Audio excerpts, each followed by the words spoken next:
Okay, so I was scrolling through YouTube right a while back, and I find this video. Zelda Tears of the Kingdom new gameplay sucks, not clickbait. And this had me a little interested, so I decided to watch it, and what I found was possibly one of the worst takes in video game history.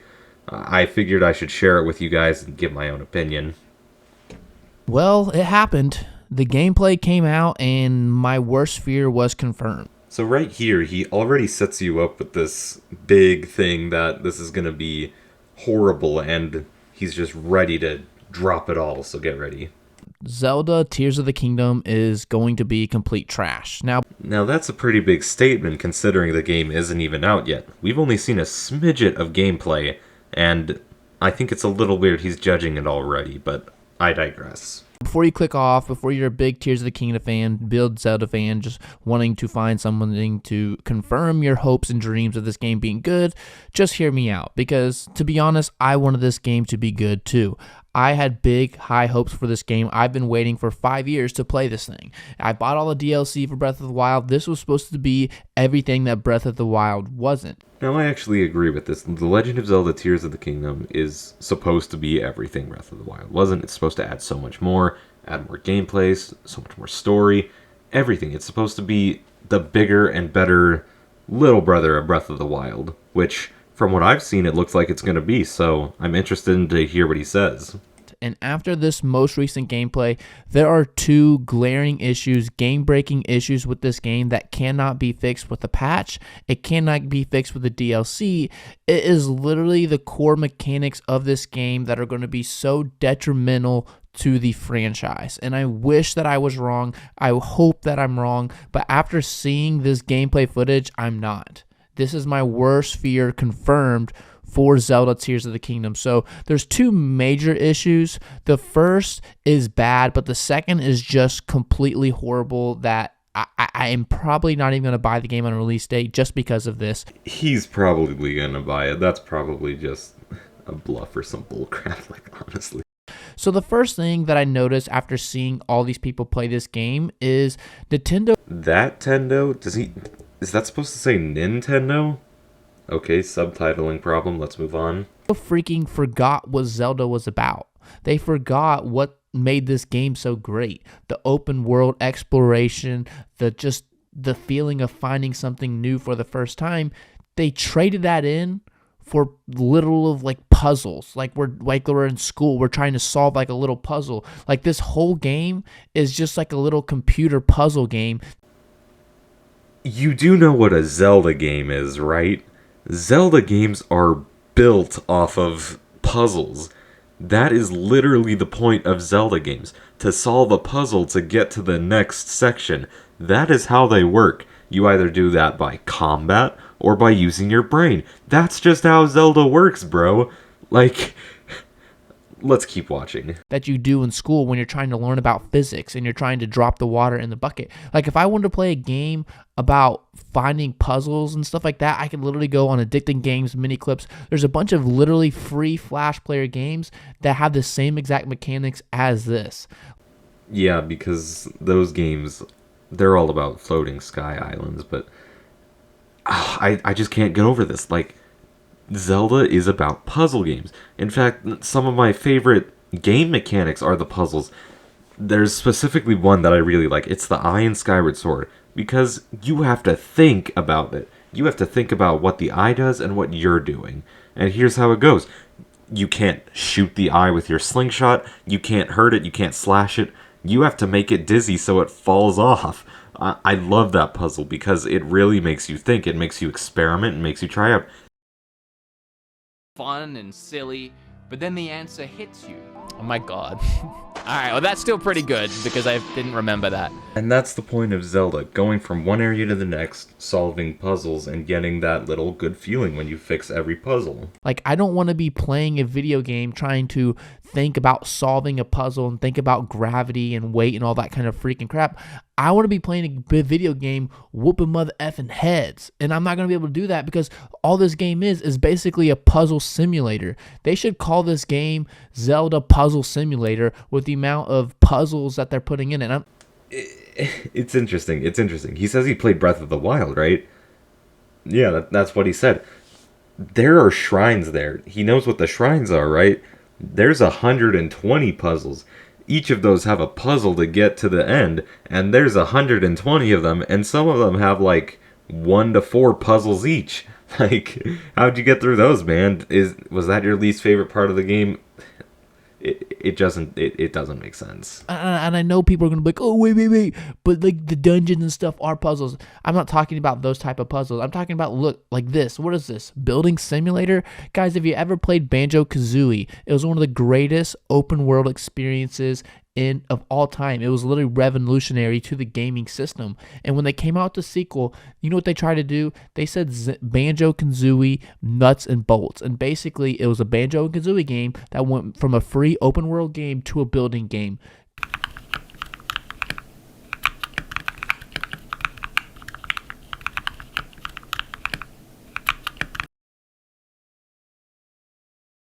Looks like it didn't do too bad, my guy. Just like Zelda Tears of the Kingdom. And guess what? Nuts and Bolts literally killed the franchise. This could literally be the last Zelda game we ever see because of this mechanic. Look, like if people want to build, they're going to go play Minecraft. If people want to build, they're going to be a Roblox developer. People don't buy Zelda Tears of the Kingdom to be building houses and building makeshift forts that don't even last. That's the issue with all this crap. It's like, okay, if you had to do it one time, great. But no, the new breakable weapon is this game. They fixed the breakable weapon, but now they just have breakable vehicles. These vehicles don't even freaking last. You build a vehicle and it lasts for like 20 seconds.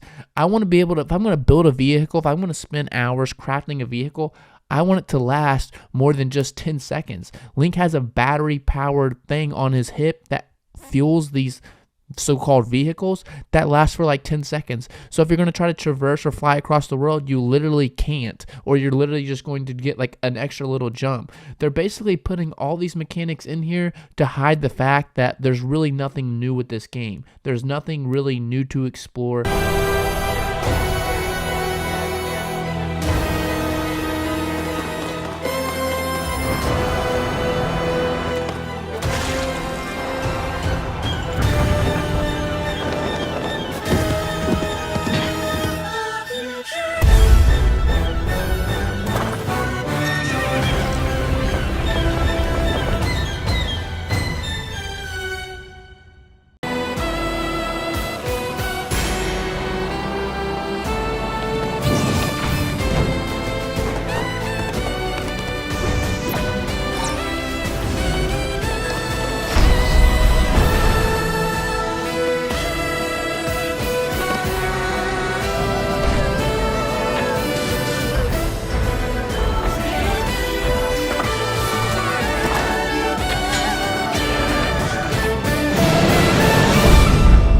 All these freaking sky islands are all the same. They look like just little fall islands. All they do is they have yellow trees. That's it. And these rockets in this game are like, they last like 2 seconds. Well, they're not exactly big. They can't really do that much. That's like a school project almost. So yeah, they're not gonna go the farthest, but they do go fast. I mean, look at it. They go fast. Now, it would be cool if maybe they last 10 seconds, you could go to space. But look right here. You're literally going to see these rockets going to fly for like 10 seconds. And that's not even the worst part about this mechanic. Look at this freaking crap. So the rockets are done. And then this thing just floats in the sky. Like, when and ever did anybody in history have floating metal objects? Meanwhile, in Skyward Sword, there's an entire flying society in the sky. Like, come on, bro. Don't act like you're a Zelda fan if you don't know that. Come on, bro. Things in Legend of Zelda are always flying. There's something flying in every game. Like Twilight Princess, there's the city in the sky. Come on, come on, come on. And now all of a sudden, because they realized that this game was going to be trash, that they just have floating islands, they have floating materials, it kind of defeats the purpose of everything. Everything that this game is supposed to be about, it defeats the purpose of it. So somehow having more places discovered beats the purpose of the game? I don't know. But I'm not going to dwell too much longer on the puzzle side of it. I mean, it's going to suck. It's going to be boring. Literally, the only way that you can get to these islands is by solving puzzles. So if you want to beat the game, you're just going to be solving like 100, 200 puzzles. And I understand video games are puzzles, but they're usually fun. Like, how do I defeat this enemy? How do I do that? Not how do I connect these things so I can make something work. It's just really stupid in my opinion, but I digress. Now the second, oh my gosh, I can't believe they even put this freaking crap in the game. This is probably one of the biggest issues that I have ever even I am literally lost for words why the Nintendo developers thought this was okay, how this got approved by management, and how this got put into the final game. And this is one of the biggest, the freaking worst things about Breath of the Wild that has not been fixed. And I literally cannot believe that nobody's talking about this. Maybe it's because this gameplay footage just came out, and maybe I'm breaking the news. Breaking my brain. That's what you're doing, bro. Maybe I'm like the news anchor breaking the news to the Nintendo fan base. Because if you haven't noticed, Nintendo fans, sometimes they're not all there. Sometimes they really don't know what's going on in the world. They just kind of wander around aimlessly, kind of like these bobogoblins. Like, they just don't really understand how things work, and they just kind of blindly follow Nintendo. Is he calling Nintendo fans dumb? Because that might not be the best thing to say. Maybe that's not what he's saying, but either way, I don't think it takes some economic genius to understand we like games, let's buy games from Nintendo, because they make good games. And they play like Kirby and freaking Animal Crossing. Yeah, you want to know why people play those games? It's because they have fun. Not every game needs to be the same. Sometimes it's fun to just chill and play Animal Crossing, bro. And, maybe they like to skip to the farmer's market or something like that. That's like what a Nintendo fan is. Well, guess what, guys? I'm not a Nintendo fan. You're not going to catch me skipping to my loo at the farmer's market. I'm just going in there, getting my stuff, and leaving. And why I say that is because these Nintendo fanboys aren't really saying anything because they're just fanboying and they're just skipping through the tulips. And Hey. No. We don't make fun of that. Tulips are my favorite flower, especially the purple ones. They don't even realize the impending doom that's coming to them when they download this game. Because once they play this game and once they see this mechanic, they were going to be put into a state of shock.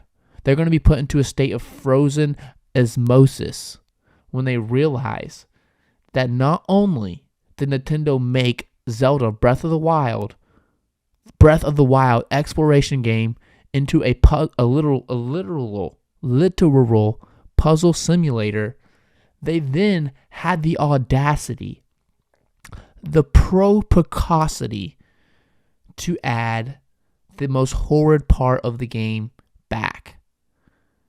And I think you guys know what I'm talking about. And I'll give you a little hint. It's getting a little smelly in here. Because in Breath of the Wild, you had to go around and search for 900 Korok seeds.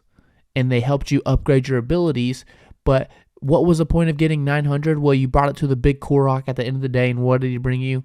He gave you like a little poopy thing. That's true. He actually did do that in the game. And guys, I'm here to confirm Korok seeds are back in Tears of the Kingdom. I am not buying this game. Please do not buy this game. If you are expecting to have fun, just do not buy it. Just please do not buy it, guys. Do not. Now, that in and of itself was a pretty bad video. Just a bad hot take in general. Like, it's hard to judge a game when it's not even out, but overall, we don't have to agree. But then it gets a little worse. If you keep looking on his channel, there's how to get Tears of the Kingdom early, with some methods that are illegal and some that are not. He says I don't encourage illegal activity, but if he wasn't, why would he tell you any of this stuff? He literally tells you to bribe semi-truck drivers to give it to you, to pay a little extra at your local game stores, so you can get it like a week early. Like, no, that's kind of horrible, dude. You can't just... No. Okay. No. I'm done. I'm done with this. I'm done with this guy. I'm done.